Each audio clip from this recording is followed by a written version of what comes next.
Bismillahirrahmanirrahim. Assalamualaikum warahmatullahi wabarakatuh. Apa kabar hari ini teman-teman? Semoga selalu sehat dan tetap semangat. Baik teman-teman, hari ini Ustazah akan menjelaskan materi PKLH kelas 6 bab 4 yaitu tentang gerakan peduli dan berbudaya lingkungan hidup sekolah atau yang biasa disingkat dengan GPBLHS. Namun sebelum kita mulai, marilah bersama-sama kita melafazkan basmalah. Bismillahirrahmanirrahim.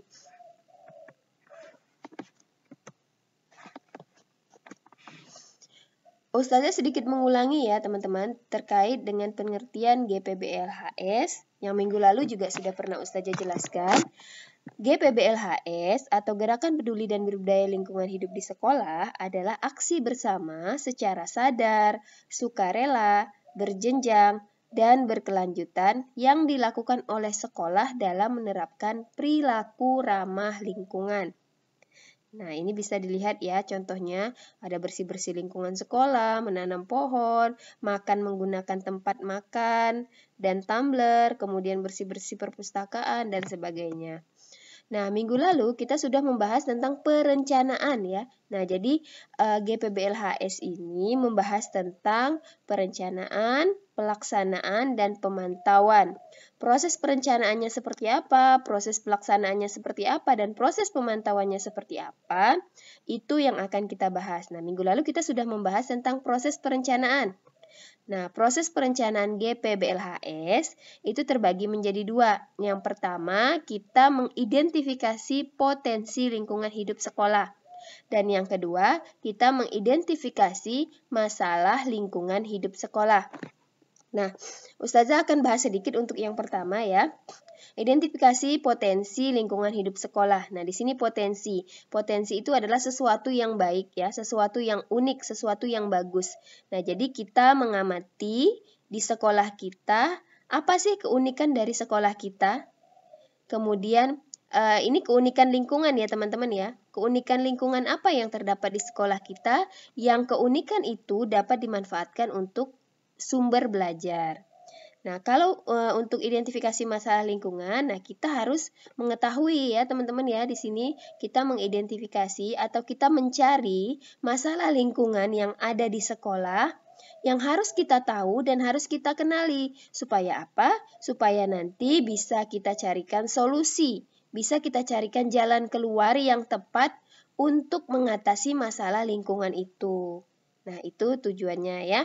Nah, jadi untuk perencanaan itu terbagi menjadi dua, identifikasi potensi lingkungan hidup sekolah dan identifikasi masalah lingkungan hidup sekolah. Nah, ini identifikasi potensi lingkungan hidup sekolah ya, sudah pernah Ustazah jelaskan. Contohnya kita ada kebun sekolah, kemudian ada taman baca green ya, greenhouse, kemudian ada rumah kompos dan lain sebagainya. Ini adalah keunikan-keunikan yang harus kita identifikasi, yang harus kita ketahui untuk nanti keunikan-keunikan dari sekolah ini kita gunakan sebagai sumber belajar. Nah, kalau ini yang kedua tadi, identifikasi masalah lingkungan hidup.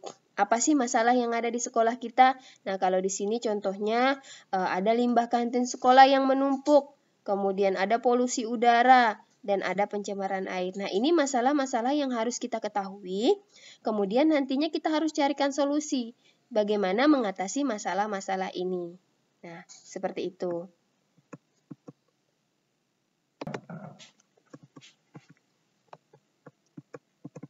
Oke, ini yang kemarin ya. Nah, kita sudah membahas tentang perencanaan di minggu lalu. Nah, Ustazah ulas sedikit tadi. Kemudian hari ini kita akan membahas tentang pelaksanaan. Bagaimana pelaksanaan GPBLHS itu berlangsung. Nah, ini ya. Untuk pelaksanaan gerakan PBLHS. Nah, karena G-nya sudah Ustazah tuliskan gerakan, jadi bukan GPBLHS lagi, tapi gerakan PBLHS. Pelaksanaannya itu mencakup penerapan perilaku ramah lingkungan hidup, atau yang disingkat PRLH. Diingat-ingat ya, teman-teman, singkatan-singkatan ini. Nah, pelaksanaan ini kita menerapkan atau seluruh warga sekolah menerapkan perilaku ramah lingkungan hidup.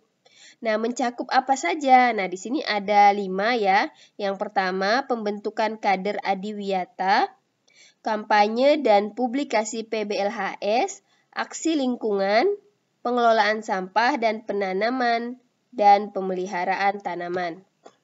Nah, sekarang Ustazah ingin menjelaskan yang pertama, penerapan perilaku ramah lingkungan hidup yang pertama yaitu membentuk kader adiwiyata, pembentukan kader adiwiyata.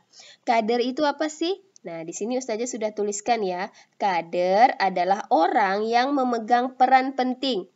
Nah, jadi kader adiwiyata ini adalah peserta didik atau siswa yang dipilih oleh kepala sekolah, kemudian diberikan pengetahuan, diberikan pelatihan supaya mereka berperan aktif dan menggerakkan warga sekolah lain dalam menerapkan perilaku ramah lingkungan. Nah, misalnya di sini ada gambar.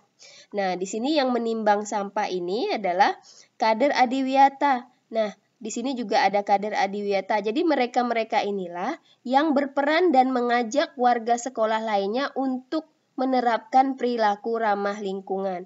Mereka yang mempelopori, mereka yang menggerakkan seluruh warga sekolah untuk berperilaku ramah lingkungan.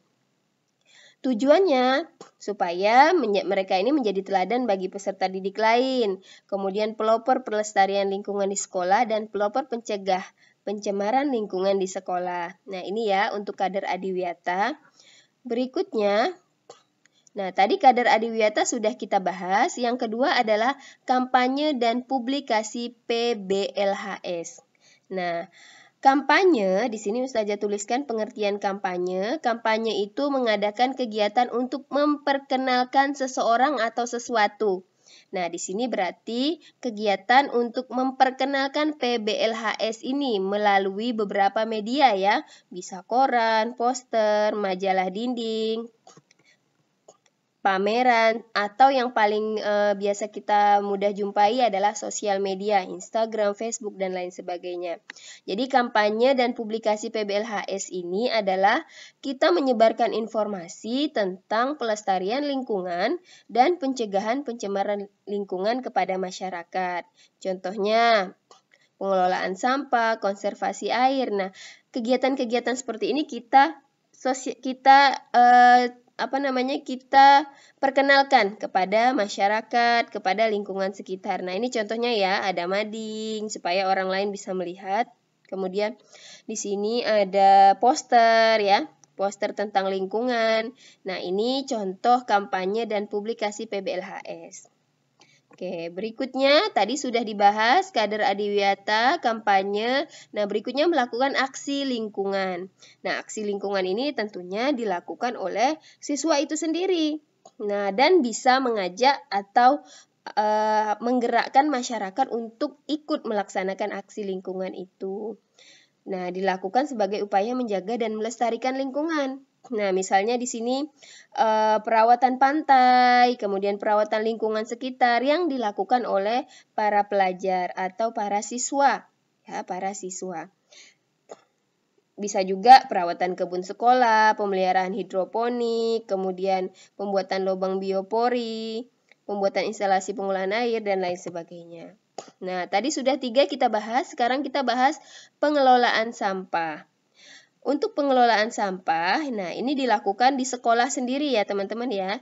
Ya, jadi kita melakukan pengelolaan sampah di sekolah dengan cara misalnya menyediakan bank sampah. Nah, bank sampah itu seperti ini. Ini bank sampah, jadi sampah-sampah yang ada itu dikumpulkan kemudian ditukar dengan uang atau dengan misalnya sesuatu yang berharga. Kemudian mengelola sampah organik menjadi pupuk kompos. Nah, seperti ini.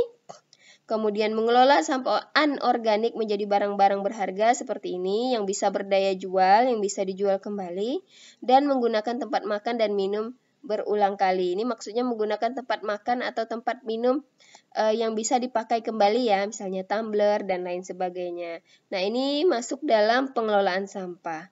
Berikutnya, pemeliharaan dan penanaman dan pemeliharaan tanaman. Ini penting dilakukan supaya lingkungan sekolah menjadi sehat. Selain menanam, kita juga harus memelihara supaya tanaman yang kita tanam dapat tumbuh dengan subur dan bermanfaat untuk kita. Terima kasih teman-teman, itu saja yang bisa Ustazah sampaikan hari ini. Semoga teman-teman semua bisa paham ya. Kemudian untuk tugas hari ini teman-teman silahkan membuat kembali bagan ini atau peta konsep ini di kertas. Ustazah sarankan teman-teman menggunakan kertas folio yang besar ya, atau kertas HPS.